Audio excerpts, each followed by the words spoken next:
इस राक्षस ने एक जादुई भोंपू में जोर से फूंक मारी। तभी आवाज की तरंगों ने एक खास रूप लिया और शंख से निकलकर सीधे एक रेलवे पुल पर जा गिरी। बहुत सारे पत्थर और धूल उड़ने के साथ ही पुल के बीच में एक बड्ढा सा छेद हो गया। बेकाबू हो चुकी ट्रेन अब उस टूटे हुए पुल की तरफ बढ़ रही थी। तभी एक आदमी ने फुर्ती से अपनी सुनहरी छड़ी को जमीन में गाड़ दिया। जैसे जैसे छड़ी से एक सुनहरी रोशनी निकलने लगी, उसने घर्षण बढ़ाकर उस भारी भरकम ट्रेन को रोकने की कोशिश की। अपनी ताकत और उस जादुई हथियार के दम पर उसने ट्रेन को बिल्कुल पुल के किनारे पर रोक लिया। फिर रास्ते में खड़े राक्षस को देखकर उसने अपनी जादुई छड़ी उठाई और सीधे उससे मुकाबला करने लगा। मगर किसी ने सोचा भी नहीं था कि इन दो महान शक्तियों के बीच की लड़ाई इतनी कांटे की होगी। दोनों दिव्य हथियार की शक्ति बराबर थी। नीचे गिरने के बाद दोनों ने बिना वक्त गंवाए एक दूसरे के हथियार उठा लिए और फिर से लड़ने को तैयार हो गए। लेकिन राक्षस उस जादुई छड़ी की शक्ति का इस्तेमाल नहीं कर सका। लड़के ने कहा, यह केवल अच्छाई के लिए है, तुम्हारे जैसे बुरे लोग इसे नहीं चला सकते। भले ही वह अब एक साधारण लोहे की छड़ थी, फिर भी वह दुश्मन उससे बहुत अच्छा लड़ रहा था। दूसरी तरफ उस जादुई छड़ी के बिना आदमी की ताकत काफी कम हो गई थी। जल्द ही एक गलती हुई और उसे ठोकर मारकर गहरी खाई में फेंक दिया गया। जब लगा कि सब कुछ खत्म हो गया है, तभी अगले ही पल वहां एक विशाल ईगल प्रकट हुआ। समय पर पहुंचे उस विशाल बाज ने गिरते हुए आदमी को सुरक्षित बचा लिया। अगले ही पल उसके हाथ में मौजूद गोल्डन छड़ी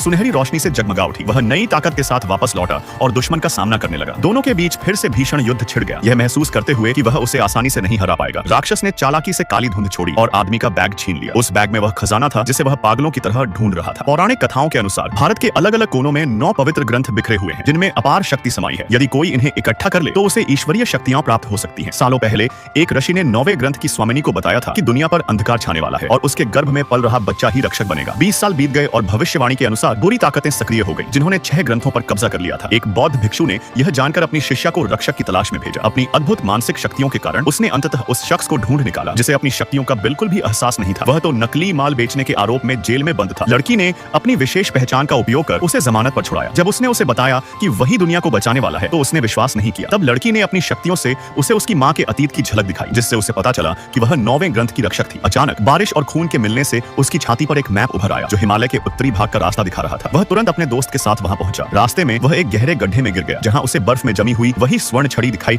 दी। जैसे ही वह उसे निकालने बढ़ा, बर्फ हिलने लगी और सदियों से सो रहा रक्षक जीव जायंट बर्ड जाग गया। वह विशाल और अत्यंत शक्तिशाली था। अपनी जान बचाने और उस दिव्य अस्त्र को पाने के लिए योद्धा ने बर्फ में एक नुकीला टुकड़ा मारा, जिससे पूरी सतह टूट गई। दोनों बर्फीले पानी में जा गिरे। इससे पहले कि जीव संभल पाता, योद्धा ने उसके सिर पर हाथ रखकर उसे अपना साथी बना लिया। अब वे दोनों एक थे। वह विशाल बाज पर सवार होकर बाहर निकला, स्वर्ण छड़ी प्राप्त की और भारत लौट आया। लेकिन रास्ते में उसका सामना फिर से उस रहस्यमयी ऋषि से हुआ। उन भविष्यवक्ता से आदमी को अपनी माँ के अतीत के बारे में पता चलता है कि कई साल पहले कबीले के मुखिया ने एक अनाथ लड़के को शरण दी थी और उसे अपनी गुप्त साधना भी सिखाई थी। मुखिया को इस बात का अंदाजा नहीं था कि वह लड़का स्वभाव से ही दुष्ट निकलेगा, जिससे मुखिया का दिल पूरी तरह टूट गया। उसके बाद से ही लड़के के मन में नफरत भर गई। उसने अपने कबीले के लोगों को अभिशप्त कंगन दिए ताकि वह उन सभी को अपने वश में कर सके। यहाँ तक कि उसने मुखिया को भी अपने जादू से बांध दिया और कबीले के पवित्र ग्रंथ चुरा लिए।